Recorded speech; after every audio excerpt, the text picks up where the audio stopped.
ગીર સોમનાથ જિલ્લાના ખેડૂતો હવે પ્રાકૃતિક ખેતી તરફ વળી રહ્યા છે। તેમાં ખાસ કરીને ખેડૂતો પંચસ્તરીય મોડલ અપનાવી બાગાયતી પ્રાકૃતિક ખેતી કરી વર્ષે લાખો રૂપિયાની આવક મેળવી રહ્યા છે। વેરાવળ તાલુકાના હસનાવદર ગામમાં પ્રાકૃતિક ખેતી કરતા પ્રતાપભાઈ બારડ પણ આવા છે ખેડૂત છે જેમણે ખેતીના પંચસ્તરીય મોડલ અપનાવી નવીનતમ ખેતીનો પ્રયોગ કરી વર્ષે સારું આર્થિક ઉત્પાદન કરી રહ્યા છે। આ અંગે પ્રતાપભાઈ બારડે જણાવ્યું હતું કે ખેતીમાં નવીનતમ પ્રયોગ કરતા તેમણે પંચસ્તરીય મોડલ બનાવ્યું છે અને નારિયેળીના બગીચામાં સરગવો, પપૈયા, કેળ, શેરડીનું વાવેતર કરી પંચસ્તરીય મોડલના માધ્યમથી એક સાથે 5 પાકોનું ઉત્પાદન મેળવ્યું છે। પંચસ્તરીય મોડલની સાથે પણ પ્રતાપભાઈએ ગાયોના ઘાસચારા માટે ચોળીનું વાવેતર કર્યું છે। પશુ નિભાવ ખર્ચ ઘટાડી શકાય અને સાથે પશુપાલન વ્યવસાય દ્વારા વધુ આવક મેળવી રહ્યા છે અને આ સાથે તેઓ બગીચામાં તેમણે લીંબુનું અને ઘર માટે શાકભાજીનું પણ વાવેતર કર્યું છે। રાજ્ય સરકાર દ્વારા ખેડૂતોને પ્રાકૃતિક ખેતી કરવા માટે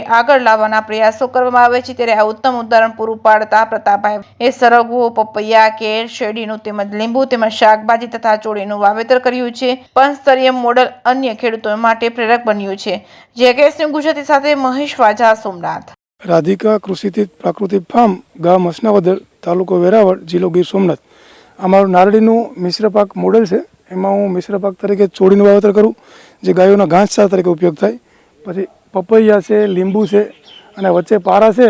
એમાં મારે સરગવા, પપૈયા, કેળ અને શેરડી એવું પંચસ્તરીય મોડલનું ઊભું કરવાનું છે અને આમાંથી નારળીની આવક થાય એનાથી બીજી વધારાની આવક મળી શકે અને શાકભાજી પણ મારા ઘર માટે હું આમાંથી મેળવી શકું।